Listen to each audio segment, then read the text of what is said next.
ওয়ালাইকুম ও রহমতুল্লাহি ওবরকাতুহু। আশা করি সকলে ভালো আছেন। এখন আমি আপনার সাথে আলোচনা করব 10টি লো পেড শেয়ার কিংবা বলেন জাঙ্ক শেয়ার, কিছুটা জেড ক্যাটাগরি এবং কিছুটা বি ক্যাটাগরির শেয়ার নিয়ে আমি আপনার সাথে আলোচনা করব। তবে সিদ্ধান্ত কিন্তু আপনার। বারবার একটি কথা আপনাদের বলে রাখি, সব কিছু সিদ্ধান্ত আপনার বিবেচনায় আপনাকে নিতে হবে। এখানে শুধুমাত্র আপনাকে তথ্য দিয়ে সহযোগিতা করা হয়। এই পরিবারের সদস্য হিসাবে আপনারা আমাদের কাছ থেকে এই তথ্যগুলো পেয়ে থাকেন, বা বাই সেলের ডিসিশনটা আপনার কাছ থেকে নিতে হবে।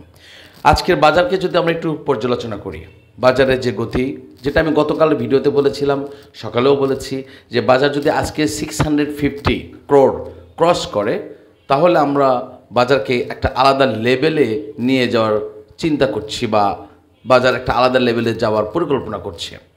বিনিয়োগকারীদের মাঝে আস্থা ফিরে আসছে, ব্যাংক সেক্টর শক্তিশালী হচ্ছে, পাশাপাশি বিভিন্ন কোম্পানির বিভিন্ন সেক্টর ডেভেলপ হচ্ছে, ফার্মাসিউটিক্যাল ডেভেলপ হচ্ছে। সেই আলোকে আমরা আজকে এই 10টি শেয়ার নিয়ে আপনার সাথে আলোচনা করব, যেগুলোকে অনেকেই নাকশিটকাই বা অন্যরকম বক্তব্য দেয়। তার মধ্যে আমাদের আজকে টপ নাম্বার 1 রয়েছে, যেটা আজকে সর্বাধিক গেইনের ফার্স্ট নাম্বার একজন রয়েছে, সেটা নিয়েও আমরা আলোচনা করব। এখন আমি চলে আসি ধারাবাহিক প্রক্রিয়ায়। প্রথমে আমি আপনাদের সাথে যে আলোচনা করতে চাচ্ছি সেটা হচ্ছে রিং শাইন নিয়ে আমি আপনাদের সাথে একটু আলোচনা করব। সাথে থাকবেন। আপনারা অনেকেই আমার কমেন্টসে মন্তব্য করেছেন যে রিং শাইন নিয়ে আপনি ভিডিও দিয়েছেন, বাট এই নিউজ কোথাও পাওয়া যাচ্ছে না, কোনো পত্রিকায় মিডিয়ায় পাচ্ছেন না। দেখুন, আমি বিশেষ করে যে তথ্যগুলো দিয়ে থাকি সেগুলো অলমোস্ট 99% অথেন্টিক সোর্স থেকে পাওয়া। এরপর সিদ্ধান্ত আপনার, ঠিক আছে? এখানে তো আসলে কৈফিয়ত দেওয়ার কিছু নেই।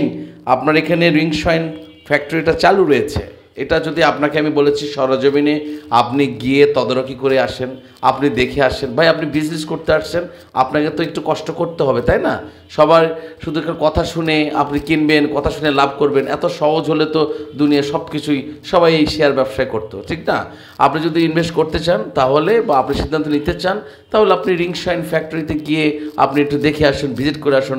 তাদের ফ্যাক্টরি বন্ধ না তদারকি রয়েছে, কী পরিমাণ উৎপাদন হয়ে বর্তমানে প্রতিদিন হচ্ছে, বা তাদের কাঁচামাল আছে কি না, তাদের জোর সাহস আছে কি না। আমরা কিন্তু গতকাল ভিডিওতে আপনাকে বলেছিলাম যে বর্তমানে কিন্তু টেক্সটাইল সেক্টর কিন্তু খুব ভালো গ্রো করবে, ফার্মাসিউটিক্যাল সেক্টর গ্রো করবে, আপনার ইঞ্জিনিয়ারিং সেক্টর গ্রো করবে, আপনার ব্যাংক সেক্টর অলরেডি গ্রো অবস্থায় রয়েছে, এবং ইন্স্যুরেন্স সেক্টর। এরপরও আপনার কমেন্টসে বলেন, ভাই আপনি তো এটা বলেন নাই। দেখুন, আপনার ভিডিওটা পুরোপুরি দেখতে হবে, তাহলে আপনারা জানবেন। সো রিং শাইন, আরেকটি কোম্পানি আপনি যেটা বলবো যে ফ্যামিলি টেক্স নিয়ে আপনাদের আলোচনার এখানে আরেকটি বিষয় আমি একটু, এখানে আসলে কত সর্বনিম্ন সর্বোচ্চ এটা আপনারা সকলেই জানেন, সে সময় নষ্ট করছি না। ফ্যামিলি টেক্স নিয়ে যে ব্যবসা থেকে একটা নোটিশ পাঠানো হয়েছে, এটা আমরা পত্রিকার মাধ্যমে পেয়েছি। সেখানে ফ্যামিলি টেক্সের কলকারখানার সকল যন্ত্রপাতি সম্পদ নিলামে তোলার জন্য একটা বক্তব্য দিয়েছে, একীভূতকরণের একটা প্রস্তাব দিয়েছে। এসব পত্রিকায় পেয়েছি, আমরা জানি, ঠিক না? এটাও স্বল্প পরিসরে উৎপাদনে রয়েছে। তারপরেও আপনারা সেটা দেখবেন। কেন এতদিন পর এসে এই নিউজগুলো হলো, তার একটা উজ্জ্বল দৃষ্টান্ত আজকে বাজারে আপনারা দেখছেন লিব্রা ইনফিউশন।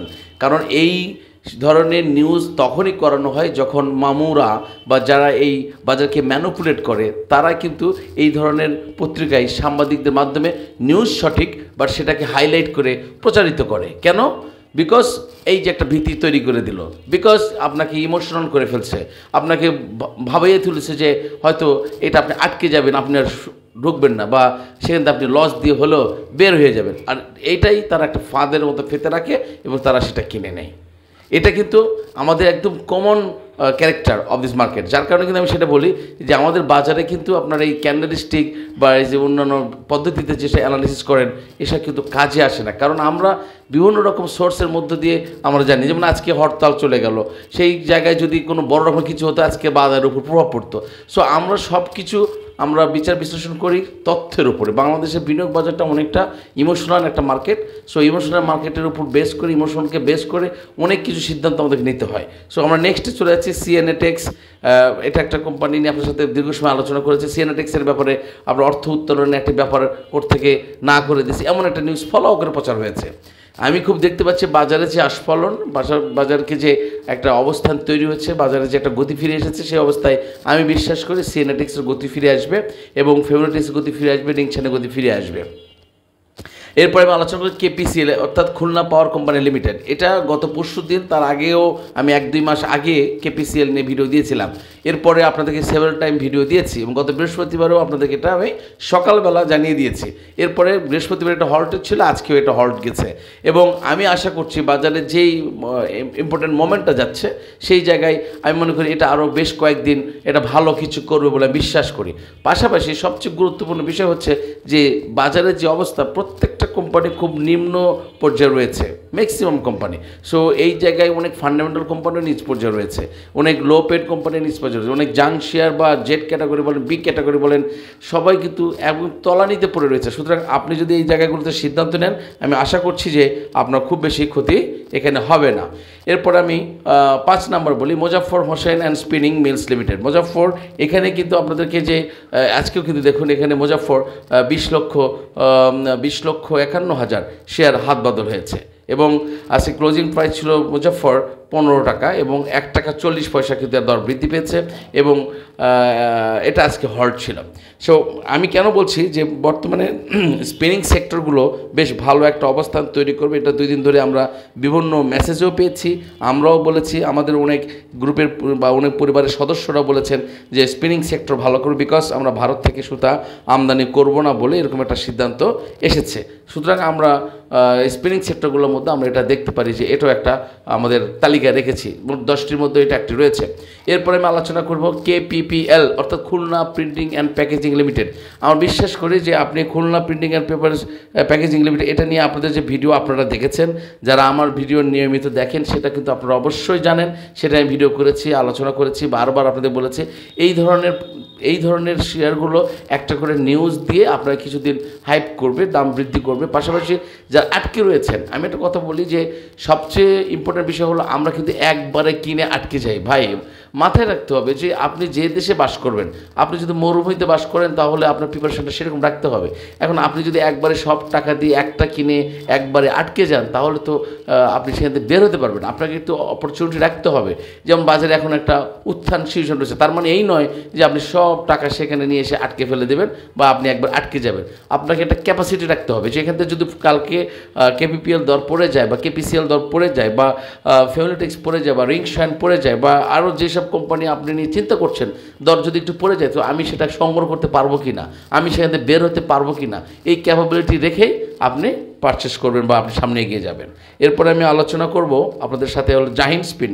আপনার জাহিন্ট স্পিন নিয়ে যেহেতু আমরা এই পরিবারে আপনারা আছেন, আপনারা এটা দেখেছেন জাহিন্ট স্পিন নিয়ে আপনাদের সাথে এর আগে আমি ভিডিও দিয়েছি। আমার ভিডিওগুলো আপনি খোঁজ করলে আপনি দেখতে পাবেন। যারা অনেকে মনে করেন যে এইসব ভিডিও দেওয়া হয় নাই, আপনি আমার ভিডিওগুলো একটু দেখে আসবেন যে জাহিন্ট স্পিন নিয়ে কতবার আমি আপনাদের ভিডিও দিয়েছি। এবং আজকে একটা জিনিস দেখুন, 21,30,000 শেয়ার এখানে হাত বদল হয়েছে। ক্লোজিং প্রাইস হয়েছে আপনার 60 টাকা 30 পয়সা। আজকে আমি একটা জিনিস বলি, সেটা হলো যে 52 সপ্তাহে দেখছি সেটা 5 টাকা 20 পয়সা সর্বনিম্ন, সর্বোচ্চ ছিল 9 টাকা 30 পয়সা, বাট আজকে 10 পয়সা বৃদ্ধি হয়েছে, বাট গত বৃহস্পতিবার এটা ভালো অবস্থান ছিল। সো এইদিকে আপনি এটা দৃষ্টি রাখতে পারেন। এরপর আপনাকে বলবো যে ওয়েস্টার্ন মেরিন শিপইয়ার্ড নিয়ে আপনাদের ফলোও করে একদম স্পেসিফিকভাবে আমি ওয়েস্টার্ন মেরিন শিপইয়ার্ড নিয়ে ভিডিও দিয়েছি, বক্তব্য দিয়েছি, আপনাদেরকে তথ্য দিয়েছি যে আপনার এখানে আমিরেটসে অর্থাৎ দুবাই তারা 2টি জাহাজ বা বোট জাহাজ দিচ্ছেন এবং আরও 60টি দেওয়ার তাদের প্রতিশ্রুতি রয়েছে। মোট 5টি দেওয়ার প্রতিশ্রুতি তাদের মধ্যে খুব আগামী বছর হয়তো শুরুতেই তারা দিয়ে ফেলবে, এই ধরনের তাদের একটা চুক্তিপত্র হয়ে গেছে। সো দেখুন এখানে আপনার সিদ্ধান্ত আপনার, বারবার একটা কথা বলেছি। সো ওয়েস্টার্ন মেরিন শিপইয়ার্ডের আজকে আমি একটু বলি যে ক্লোজিং প্রাইস 9 টাকা 20 পয়সা, আজকে 1 টাকা ক্লোজিং প্রাইস আজকে 40 পয়সা দর বৃদ্ধি পেয়েছে এবং ক্লোজিং প্রাইস 9 টাকা 20 পয়সা এবং লাস্ট 52 উইক্সে এখানে সর্বনিম্ন ছিল 5 টাকা 60 পয়সা এবং সর্বোচ্চ ছিল 12 টাকা। আচ্ছা, ওয়েস্টার্ন মেরিন শিপইয়ার্ড এটা আমরা দেখলাম। আজকের লেনদেন হয়েছে প্রায় 18,09,140টি শেয়ার এখানে হাত বদলেছে এবং ইনস্টিটিউট এখানে কালেকশন হয়েছে, এটাও আপনারা দেখতে পেলেন। এরপর আমরা চলে যাব কেয়া কসমেটিক্স। আমরা কিন্তু কেয়া কসমেটিক্স ব্যাপারে কিন্তু একটা মেসেজ, কেয়া কসমেটিকের বিষয়ে কিন্তু আমরা জানি যে কেয়া কসমেটিক কিন্তু 1000 কোটি টাকার ক্লাবের সদস্য এই বিনিয়োগ বাজারে। সুতরাং কবে যে কেয়া আপনার গান গেয়ে উঠবে এটা আমরা জানি না, বাট কী ধরনের, কিন্তু কেয়াকে নিয়ে অনেক নাটক হয়েছে এই সরকারের শুরুর দিকে, অর্থাৎ ইন্টারিম গভর্নমেন্টের শুরুর দিকে কেয়া কসমেটিক্সের বিভিন্ন রকম নেগেটিভ নিউজ দিয়ে কেয়া কসমেটিকের দর ফালিয়ে দেওয়া হয়েছে। তাদের কিছু সিস্টার কনসার্ন কোম্পানি ছিল, সেগুলোকে তারা বিভিন্ন রকম নিউজ দিয়ে বাজারকে আরও ম্যানিপুলেট করা হয়েছে। পাশাপাশি কেয়া কসমেটিক যে একেবারে চিরকাল বন্ধ হয়ে গেছে এমন নিউজও করা হয়েছে। সো আমি সেই দিনও কিন্তু ভিডিও দিয়ে বলেছি যে এমন নিউজ করার অর্থই হচ্ছে এর আশু ভবিষ্যৎ খুব ভালো। আমি এটাও আশা করি এর আশু ভবিষ্যৎ খুব ভালো। কোনো এক সময় হয়তো কোনো একদিন আমরা হঠাৎ করে দেখতে পাবো যে আপনি কে আর কিনতে পারছেন না, হাতে টাকা থাকবে কিন্তু আমরা আর এসব কিনতে পারবো না, এটা সত্য। দাম বাড়তেই থাকবে, আপনি প্রতিদিন মনে করবেন দাম পড়লে কিনবো, প্রতিদিন ভাববেন দাম পড়লেই কিনবো, কিন্তু আপনি আর কিনতে পারবেন না। এবং আজকে দেখুন কেয়া কসমেটিক্স আজকেও প্রায় 6,62,000 শেয়ার, 7,62,000 শেয়ার হাত বদল হয়েছে। ইনস্টিটিউট কিন্তু এখানে ইন করেছে এবং ডিরেক্টর রয়েছে প্রায় 46.05। এবং আপনার তথ্যগুলো আপনারা নিজেরা নিতে পারবেন, এটা খুব বেশি কঠিন কিছু নয়। শেষ দিয়ে আলোচনা করবো মাইডাস ফাইন্যান্স। এটা আমরা জানি একটা ভালো অবস্থানে যাওয়ার মতো রয়েছে। এখানে 86,000 শেয়ার আজকে মাইডাস ফাইন্যান্সের লেনদেন হয়েছে। ক্লোজিং প্রাইস আপনার 7 টাকা 60 পয়সা, এটা আমরা দেখলাম। সবচেয়ে গুরুত্বপূর্ণ যেটা আমি বিষয়টা নিয়ে আলোচনা করতে চাই সেটা হলো যে এই শেয়ারগুলো হচ্ছে আপনার শখ করে আপনি একটা এক্সট্রাভাবে যদি আপনি রাখতে চান, ইউ ক্যান ইট। বাট যারা বেসিক্যালি ট্রেডার বা যারা সপ্তাহে 2 বার ট্রেড করেন বা রেগুলার ট্রেড করেন বা যারা নিটিং করে বিজনেস করেন, তাদের জন্য কিন্তু এগুলো অনেক বাল্ক সাইজে নিয়ে তারা কিন্তু ভালো একটা করতে পারে। আর যারা খুব স্মার্ট, যারা ইন টাইম এবং আউট টাইম, অর্থাৎ কখন এন্ট্রি নিতে হবে, কখন এক্সিট হতে হবে, এই টাইমটা যারা জানবে তারা কিন্তু এখানে ব্যবসা করতে পারবে। আরেকটি যেটা আমাদের ফলো করে আমি প্রকাশ করতে চাই সেটা হচ্ছে যে আমরা সবচেয়ে বেশি ভুল এখানেই করি। আমরা কেনার সময় বিক্রি করি আর বিক্রি করার সময় আমরা কিনি। যখন দেখবেন যে কোনো একটা কোম্পানির দাম বেড়ে যাচ্ছে, হল্ট হচ্ছে, তখন সবাই আমরা সেখানে হুমড়ি খেয়ে পড়ি।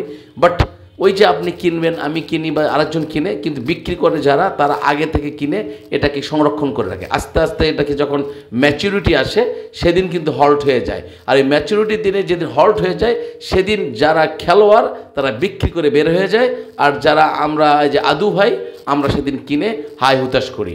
So you have to be very smart. এখানে এই মার্কেটে বিজনেস করতে হলে আপনাকে অবশ্যই খুব স্মার্ট হতে হবে এবং দক্ষ হতে হবে এবং টেকনিশিয়ান হতে হবে এবং টেকনিক জানতে হবে, তথ্য সমৃদ্ধ হতে হবে, নিজের সেলফ কনফিডেন্স গ্রো করতে হবে, আর সিদ্ধান্ত অবিচল থাকতে হবে। No profit no sale. আজকে এখানে বিদায় নিচ্ছি। আল্লাহ হাফেজ। আসসালামু আলাইকুম ওয়া রাহমাতুল্লাহ।